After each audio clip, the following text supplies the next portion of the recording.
Welcome to Sensible Health Solutions, the show where we simplify health and wellness. Join your hosts, Hallie Fields and Dr. Scott Luper, as they share practical tips and expert insight to help you navigate common ailments, nutrition, and overall well-being. Tune in for straightforward advice that empowers you to live a healthier life.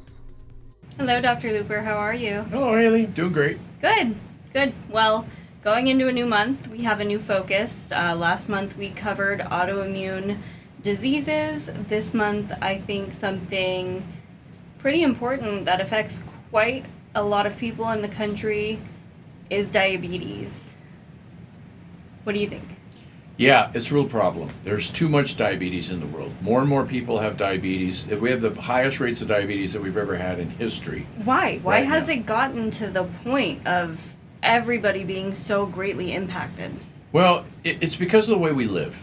The problem with diabetes is we used to live in such a way that we used more calories in our daily life, and we ate food that was generally better, more wholesome, more like regular food. Less preserved. It's not, preservatives aren't really the problem. What it is concentrated carbohydrates. That's what the problem is, more than anything. It's a number of different things all kind of mixed together. It's kind of our supersized society. Really, let me boil it down to what it really is. The problem is that human beings are designed by nature to seek out high quality food. Yeah. When we find high quality food, our brain rewards us. Mm-hmm. It says, good job, you did real good, and we get flooded with this feeling of happiness and satisfaction. Now, food manufacturers have recognized how to put food together in the right way to give us that feeling. And they want to do that because whatever gave us that feeling, we want more of that. And that's releasing the dopamine? Dopamine's part of it. Mm-hmm. It's not the only thing that's going on here. There's other hormones as well. But yeah, let's just call it dopamine. You get a dopamine rush. You also get a serotonin hit as well. You get a happy hit. Yeah. Let's call it what it is. Super happy. Makes us happy. Yeah. Macaroni and cheese. Right? Yeah. Pizza. Yeah. Bowl of cereal even. For me, I notice even when I'm eating yogurt and berries and a little bit of honey, there is nothing else that I eat that makes me as happy as yogurt. Excellent. And I don't know why. So sometimes people get happy just by eating food that's healthy and it's good for them. And sometimes they get happy eating food that's unhealthy and bad for Yeah, them. I also get happy when I eat ice cream. I get super happy. Now, the thing is, in nature, when we used to be cavemen and we were running around and eating nuts and berries, right, doing that kind of thing, when we found a high-quality food source, it was because it was a high-quality food source. That it turns out that food had more fat in it, had more sugar in it, had more salt in it. It had something about it that we recognize as being a good food. So this whole system where we get rewarded for finding good food was fabulous. It worked perfectly. That's not the case anymore. Now, sometimes you still find good food. And so your body rewards you. Yay! Right? You found peaches that are particularly sweet. And you get that feeling of happiness by eating a healthy peach because that's the best peaches get. You hit a super good peach. Except for, peaches are problematic. Well, can't we just take the essence of peach, put it into a little candy thing, and sprinkle some sugar on the outside of it, and what we get is a super peach. We get even more happiness and joy because we're eating peach candy. Now, the peach candy doesn't have any of the nutrition.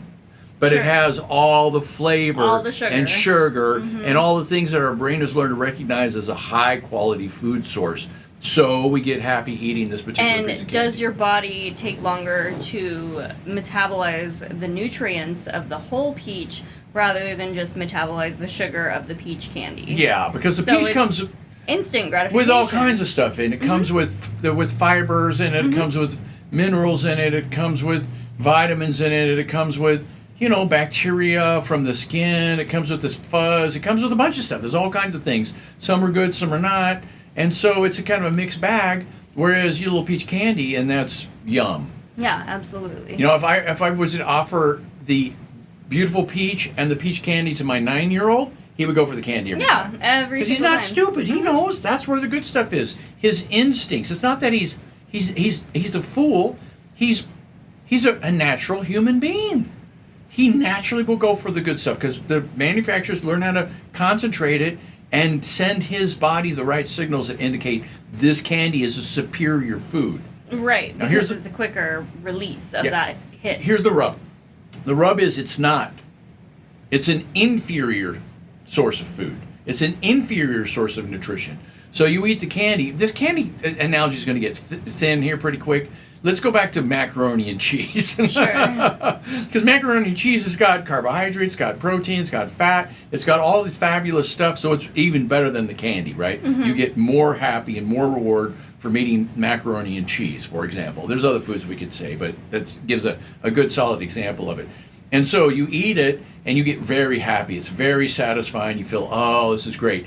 The little voice in your brain says, you're going to live another day. Mm-hmm. You have succeeded in being a human being. Mm-hmm. You found a high quality food source, and it's going to fill you up. You're going to survive. And so, woo, happiness. Except for that food has been refined to the point where there's not actually that much nutrition. There's little in the way of vitamins, little in the way of minerals, little in the way of all that extra, little in the way of the fiber, little in the way of any of that extra stuff that was coming from the environment that got included in the food. That all got refined and removed. Now you may wonder, why? Why'd they take it out? Are they just being mean? Can you think of a reason why they would take it out? The food manufacturers. Why would they take all that nutrition out? Because it's harder to keep shelf stable. That's exactly right. Yeah. Bingo. Because if you leave all that stuff in, now it's tasting delicious for the microorganisms, Mm-hmm. and they can break it down better. So it's not shelf stable. It'll stale. It'll rot. So if you remove the micronutrients from it, now you could put it in a box And supply it to the masses for longer periods of time. That's right. Exactly. Yeah. Mm-hmm. Exactly. That's the exact reason. So it's for food manufacturing purposes, not for health purposes. So now, let's say we've eaten our bowls of macaroni and cheese, and ooh, that we feel good, except for it's missing something. Something inside it isn't there that should be there. And so we feel unsettled. After a while, we're hungry again. Yeah. We didn't get what we wanted. No, we There's didn't something get that the we want. nutrients. We didn't get the actual sustenance that we needed. Our body isn't registering that being. So what do? We go for more. That's exactly what we do. And Because we know where the high quality food is, we go for more. That's And we exactly know what where the instantaneous gratification is through that instant oatmeal or that instant mac and cheese or that peach candy. Yeah, so now, and that's where the diabetes comes from. Yeah. Now, I'm missing a lot of steps in terms of the chemistry and the hormones and all those things. So let me do a deeper dive into that. Why this actually happens. Yeah. Get into a little bit of that. Okay, so what happens is when you eat macaroni and cheese, it goes down into your stomach. It gets broken down relatively quickly because there's very little fiber there. There's very little anything to get in the way of our bodies breaking this food down. Most of the calories come in the form of either the fats, some a little bit on the protein, but the carbohydrates. It's really a carbohydrate-rich meal. And so our bodies are very, very good about taking those starches and cutting them with enzymes and releasing the sugars into our bloodstream. So our bodies are flooded with sugar, okay? And you wouldn't think, well, sugar, there's no sugar in macaroni and cheese. It's cheese and macaroni. No, the macaroni is made up of starches. The starches convert into sugars very easily and quickly. You can get your blood sugars to go up faster eating macaroni and cheese than you can by eating, sugar. Ice cream? Yeah, way more. Your blood sugars will go way higher with mac and cheese than they will with ice cream. Okay. Ice cream's got some sugar in it, but it's got a lot of fat in it, Mm-hmm. and the fat slows down the sugar release. Mm-hmm. And so mac and cheese got some oil and protein in it, which will slow down the sugar release about that much. Okay. And otherwise, it just floods our system with it. Okay? So our blood sugars go up high real quick. Now, when they go up high, our body recognizes that we've hit an abundance of high-quality food. And so in this time of abundance, we should prudently put some away for a rainy day. Mm-hmm. We should take some of that sugar and pack it away into fat. And so how our body does that, it releases a hormone called insulin. And insulin's job is to take the sugar that's in your blood and turn it into fat. Mm-hmm. And then you feel good. I mean, you packed away a little extra for when there's not so much to eat. Now, historically, that happened frequently. Sure. Because people just couldn't find food. Right. Or seasonally, they couldn't find food. Now, we've solved that problem. At least here in the United States, mostly worldwide, people have plenty of food, plenty of calories. We hope it always stays that way. We don't know if it will, but chances are over history, there'll be a time in some generation where we run out of food and then our body's ability to live on less is going to kick on. But that is not the time that we live in now. Definitely. And so nearly every day we bring in a little extra and we get fatter and fatter and fatter and fatter and fatter. And the diabetes kicks in. Now let me go slow on this one, get the actual specifics of why this happens. The reason why we get diabetes, in fact, hold on a second. I never even said what diabetes is. Let me back up. Diabetes is when your blood sugars go too high, routinely. Not once, not occasionally, but overall and on average. So you can pick up diabetes with a blood test, but it's tricky because a blood test really has to be exceptionally high to know that it's going to be diabetes. So if you consistently go above 120, you definitely got a blood sugar, a fasting blood sugar. That is, you check your blood sugars before you eat anything in the morning. If they're above 120, you definitely got a problem. They're above 140, you for sure got a problem. But if you got the occasional 120, it's not necessarily you got diabetes. You may just have metabolic syndrome, which is kind of diabetes-like. The better way to test this, though, is not spot checking. The better way to test it is to check your blood sugars on average for the last 3 months. That's the way to do it. That'll, better than anything, give you a sense whether you actually have diabetes. And that test is called a glycosylated hemoglobin, an A1C test. Mm-hmm. Okay, so A1C, if it's above, let's say about 6.4, 6.5, somewhere around there, you definitely have diabetes. If it's running between that and, I'd say 6, somewhere around there, 5, 9. Then you got metabolic syndrome. The normal range runs up to 6, or runs up to, actually, depending on what test you're running. Sometimes they run to 5.7, sometimes they run 5.8, sometimes they run higher, depending on what the lab is. But anyways, give me too much information. The thing is, if your blood sugars on average are normal, they're going to run 5.4. That's well within the normal range, by the way, but 5.4 and below. Okay. 5.4 and below. That shows that your blood sugars on average are fine. Okay. So you don't have diabetes, you don't have blood sugar problems, you don't have anything. You just live in your normal life. Yeah. If you're running between 5.4 and 6.4, somewhere around there, then you definitely have a problem with blood sugar, but it's not, oh my God. Is that pre-diabetic? Or? Yeah, it's pretty much pre-diabetic is what it is. Above that, you definitely have diabetes. Above 6.4 would be Yeah, diabetic. somewhere around there. It could be 6.2, somewhere around, depending. It's not like there's a sharp edge that says, here's somebody without diabetes and here's somebody with diabetes. It's all shades of gray. So going back to the definition of diabetes, it is your body is on average running too high of blood sugar. Yeah. Right. So why do we care? Well, my question is, does that have anything to do with the insulin? I thought diabetes was your body's inability to produce insulin to regulate those blood sugars. No, you got the wrong idea. So some people have that problem. Those people are rare. The vast majority of us who have diabetes or have metabolic syndrome make plenty of insulin. Okay. It's not an insulin problem at all. Okay. So I'll speak to that particular case. Let's say somebody, their blood sugars are running high, they're making plenty of insulin. What's the deal? Because now their blood sugars are running high. So and they're still producing insulin. They're still producing insulin, right? How could that be? Because insulin should just take that sugar, pack it into cells, and bring it down. The whole system should work. Why doesn't it work? Here's the answer. Because the cells that would absorb that sugar, the fat cells, are full. Oh. They don't want any more. Why don't they make more? Because sugar is sticky and it's funky. It gets in the way. It clogs the works up. So cells recognize if you flood them with sugar, it degrades the cellular environment. The insides of the cell don't work right. So the cells say, no thank you, I don't want any. So how it works is the insulin is the key that opens the door on the cell that allows the sugar to come in. Okay? Without that insulin, the door won't open. But if the cell is already full, when the key comes, or think of it, knock, knock, knock, the cell says, no, thank you. We don't want any. The cell is trying to preserve itself. It's trying to be healthier, and it already has too much sugar in it. Okay. And so it says no. Now you have billions of cells that all say no, then the answer is no. And so that sugar, instead of going into the cells, stays in the bloodstream.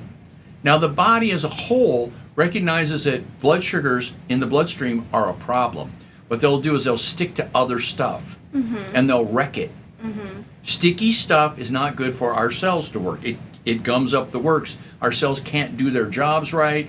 The structures around our cells don't function right. Everything kind of degrades. So our body recognizes this. We cannot leave that sugar in the blood. This is damaging the red blood cells. It's damaging a bunch of stuff. So what it does is, in response to that, is it makes more insulin. So most diabetics don't have a deficiency of insulin. They have an excess of insulin because they have what's known as insulin resistance. That is, the cells say, no, I don't want any. They're resisting the invitation of insulin to allow sugar to come into them. They say no, so the blood sugar stays out. So now the blood sugar is higher, and the body releases more insulin in response to the higher blood sugars. Now, instead of a little knock, would you please let the sugar come in, it's more like a cop knock. Bam, bam, bam, bam. Being persistent. Yeah, and finally, okay, yeah, come on in, right? And eventually it comes on in. It works. That bigger knock with more insulin overpowers the resistance of the cells, and they bring the sugars in, and they turn it into fat as quick as they can. And they without having it more be fat. toxic. And they add fat. They get more fat. So the whole system results in you getting fatter. The fatter you are, the more likely you are to have insulin resistance because your body doesn't want it. Yeah. Now, it's not always caused by, this story I'm telling you is not universal. There are, in fact, people who insulin doesn't work because there's some kind of hitch in the giddy up, things don't work quite right. The insulin doesn't do the job it's supposed to do. Those people are rare, exceedingly rare. The vast majority of people have perfectly fine insulin that works perfectly well. It's just that their cells are already full, they don't want it anymore. Now, why does the sugars keep coming? Because the person is thinking, I'm hungry. I need something. Yeah. I don't feel right. I feel unsettled. And so you go look for another high quality source of food and you eat that. Yeah. Now, when I was a kid, I loved candy. And I just thought candy was the greatest thing ever because I was a kid, because kids don't know. They just eat what they like. It just was better than any other food I ever could get. When I got to be a teenager, I got a part-time job and I got some money, so I was able to buy candy. And so I bought a lot of candy, and I ate a lot of candy. I remember eating a chocolate bar that was about that big and about that thick. No human in their right mind would ever eat a chocolate bar. And you had your own money, and you could buy your own candy I could bar? eat the whole thing. I was a teenager. I never had caused me a problem. I managed to get through about 2/3 of it and got a horrible stomach ache. I'm not sure I barfed it up, but I thought about barfing it up. And I You thought, learned something that day then. you cannot eat that much chocolate. Yeah. Also, on previous occasions, I'd overeaten candy and ended up barfing it up. And it's called learning the hard way. Yeah, And so as I absolutely. matured, it's the same way with tequila. Yeah, unfortunately. Same story. So our listeners, I'm sure, can relate to this. So, but for diabetics, it doesn't seem like they learn that lesson the hard way. It seems like they continuously go back to the candy, go back to the chip, most mac of and diabetics cheese. is not a candy problem. It can be. There are those people. They usually learn to run the edge, what their body can tolerate. But mostly what really does the biggest damage is going to be carbohydrates. Yeah. Potatoes, the mac and cheese, the chip. rice, chips. Yeah, those kind of things. Those are the things that do it. And it's not that they eat so much, oh my God, you're going to puke. It's So is they it eat simple carbs or is it complex carbs? in simple, not complex. Okay. It's possible to eat enough complex carbs to have this be a problem, but it's rare. Mostly it's when people have already broken down their systems, they don't work right. And so then they get a sensitivity to, the resistance, rather. They get a resistance to insulin. Then they can get a problem with complex carbs. Those folks are further on into it. That's an excellent question. But I'm hesitating now because I'm going to go into every single thing I know about diabetes all in one go. I don't want to do that. Well, we have a month to discuss this. We have 4 episodes to unpack this. Okay, so let me talk more about the system, like what the next level is of where it goes bad. If you are in this phase where your body makes more insulin routinely, like every day, 3 times a day, 4 times a day, your body's making too much insulin for years. The cells that make insulin do not have a bottomless ability to make insulin. Eventually they burn out. They're simply overrun, they get toxic, and they die. They just don't function well. And so those people lose the ability late in their process of having diabetes of making enough insulin. And they move into a phase where they're insulin deficient. That is a real thing. It can happen. And type 2 diabetes is the diabetes that's associated, that's the name of it, for insulin resistance. People take plenty of insulin, they have high blood sugars because their cells are resistant to it. So insulin resistance is basically another way of saying type 2 diabetes. Type 1 diabetes is when our bodies aren't able to make insulin. The insulin producing cells that live in the pancreas are called beta cells, simply die. Now they may die for, the reason that they burn out. That's type 2 diabetes gone to the very extreme, and those people need to take insulin, otherwise they don't have any chance of getting their blood sugars down. Oh, yeah, so type 2 diabetes can become type insulin 1. dependent diabetes. It's not like it turns into type 1 by definition, because type 1, the beta cells are the problem from the get-go. And those people, usually it's an autoimmune disease that ends up targeting the beta cells, because this can happen. Any cell in your body can be targeted by an autoimmune disease.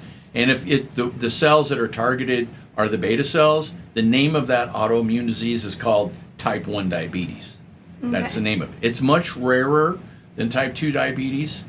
It's mostly, it occurs in young, early in life. Yeah, I had a cousin who was 9 years old, 8 years old. Could be, yeah. Sometimes it's a little early for type 1 diabetes to come on, and she might have been 10. It was elementary school when she is somewhere around there, out. Going into teenage years. Yeah. That's kind of the classic going time into for it to puberty. come on. It is possible to have it later in life, but those are rare. I know somebody got it in when they were 30, and that was the oldest I've ever heard of anybody getting type 1 diabetes. Whereas older people who've had diabetes for a long time have to take insulin because they've evolved all the way to the point where they don't make enough insulin, and so no matter how well they eat, they can't manage their blood sugars. So those people exist too. Yeah, okay? I know those people. Yeah. All right. So let's go back to why this is so common in our society overall. And again, it's because but honestly, by the way, using our own natural instincts that were there for good reason, have been co-opted by modern food and also modern lifestyle. Yeah, modern lifestyle drives us for these dopamine rushes. And what better way to find that dopamine than in easily accessible food? The mac and cheese, the cookie, the chip. Yeah, there's this invention in my house called a boiler, and there's this other invention that goes along with it called a thermostat.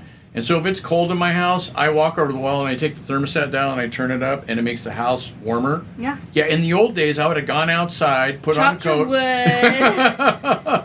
Hauled it back in your house, started your fire. I've done that before. I've actually lived in a cabin where I had to make a fire. Yeah. And, it was kind of fun. I like chopping wood, but it took a lot of calories. And I had to do out in the cold. So I was being stimulated by the cold to burn more calories. I was being stimulated by the activity that I had to burn more calories. And the more calories that I burned, the more likely I was to use an alternative system of blood sugar regulation called your body to go into those reserves of blood sugar. So let me explain this. This is a key element, and if our listeners have stuck to our show to this point, this is where the payoff is going to be right now. Because you don't need to use the insulin system. It can be put into a secondary position, and you can have a primary system called the insulin-like growth factor system take its place. Insulin-like growth factor is a molecule, it's a hormone that's like insulin. That's why it's called insulin-like. And what it does is it will take sugar in your blood and move it into your muscles and your liver to replenish the shallow stores of sugar. Now we have two kinds of sugar stores. We have shallow stores. These are the stores that are easily used. So if you run a little on blood sugars, your body pulls sugar out of these shallow stores. It's mostly in the form of glycogen. Then there's deep stores. That's mostly in the form of fat. Okay?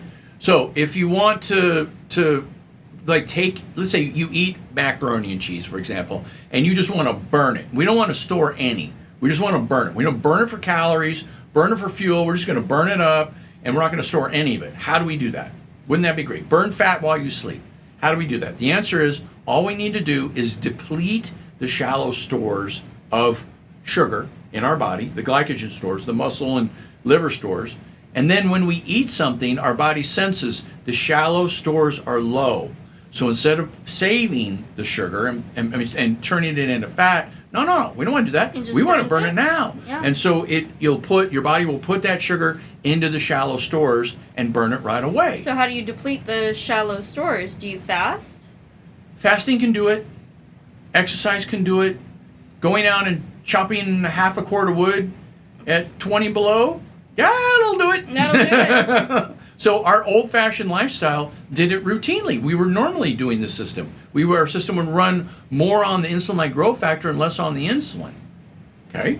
So let's say we want to go into town in the older days. We'd have to go out to the barn, get the horse, pull it over, make it back up into the cart, hook or a little thing. Have to walk. Not even if, I'm assuming we we had didn't have a horse, right? Right, yeah. But we were using a lot more energy. Yes. Mm-hmm. Every step of the way. We're walking and doing things. We're hooking stuff up. We're having to go, throw oats out for the horse. So in modern day, you get in your car now, and this is the motion. Yeah, or you're pressing your auto start, and you're turning your car on in your bed. We're back to the thermostat problem. Yeah. There it is. You can even turn your thermostat up on your phone. Yeah, right. So everything to make is it easier. Instantaneous gratification. Okay, so what we need to do is we need to get our shallow sugar stores, get them used up, get them depleted. Now, you don't want to deplete them all the way because then you don't have any sugar for your bloodstream, and you'll do it what's called bonking. Your blood sugars get low enough, you lose your peripheral vision, and you look like you're looking in a tunnel. Yeah. I did this. And I rode my bike 6.5 hours. And then you pass out. Right. Yeah. And I got a little woozy, and my blood sugars got low, and I learned not to do that. I learned to eat something as I'm going on these long bike rides. So that doesn't happen. But I was definitely depleting my sugar stores. But that was, notice the number I said was 6.5 hours. Mm-hmm. You really have to run this thing for hours to deplete those stores. You think, I'm going to go ride my bike for 20 minutes. Forget it. It's not going to do hardly diddly. It's not going to really touch it. If you want to seriously deplete your shallow stores enough to really kick on this system, you have to ride your bike as hard as you can, up and down hills, cranking the whole way, push, push, push, for about 3 hours. That's how long it takes to deplete your shallow stores.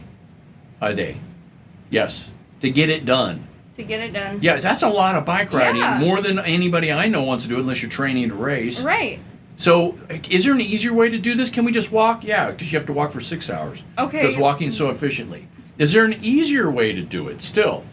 Yeah, what you do is instead of not riding your bike for 3 hours or walking for 6 hours or running for an hour and a half, what you do is you just don't eat for 18 hours. It's all the same. Okay. So an 18-hour Not fast. eating for 18 hours is the same as a 6-hour hike, is the same as a 3-hour bike ride, is the same as an hour and a half run. An hour and a half run is the same as a 3-hour bike ride. Because biking is more efficient. And walking is yet more efficient. And not exercising is yet more efficient. That's why you have to do it for so long. Okay. So 18 hours, what's 18 hours? It turns out to be all night and miss a meal.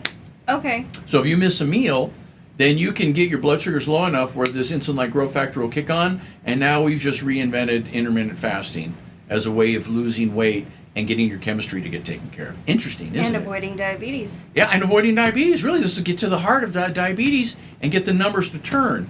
Now, if you're far along this process, not eating is not going to be the cure for diabetes. No. But if you can set up a lifestyle where your blood sugars don't go up, we're going to talk about this in the next show. Yes. Where your blood sugars don't go up much, and you deplete your sugars occasionally. I mean, your shallow stores of sugar occasionally. And you can get your insulin to become more efficient, where you lose your resistance because you lose weight. You can go right out of diabetes, where you don't have it anymore. The cure for diabetes isn't to take the right medications. The cure for diabetes is to change your lifestyle to more correct approximate patterns. the lifestyle that we were born to live. The problem of diabetes isn't our metabolism, with rare exception. What it is how we live. We are victims of the world we grew up in. Now, it's a fabulous world. Abundant food, lots of entertainment, all kinds of fun stuff to do. We don't have to work near as hard as we used to. And we've been working for centuries on coming up with these labor-saving devices. Little did we know that as we got it all put together, it would result in destruction and despair. I'm sorry. We need to go back and make life harder again. Now, that's a hard sell. That's a hard sell, but we have to end this episode to get into our next episode. So thank you again, Dr. Luper. Pleasure as always. Thanks for tuning in to another episode of Sensible Health Solutions. We hope you found today's discussion enlightening and packed with practical tips to enhance your wellness journey. Remember, small changes can lead to big results. If you enjoyed the episode, don't forget to subscribe and leave us a review on your favorite podcast platform. Your feedback helps us bring you the best content possible. Stay connected with us on social media for more health insights and updates. You can find us at Sensible Health Solutions across all social platforms. Until next time, stay sensible and stay healthy.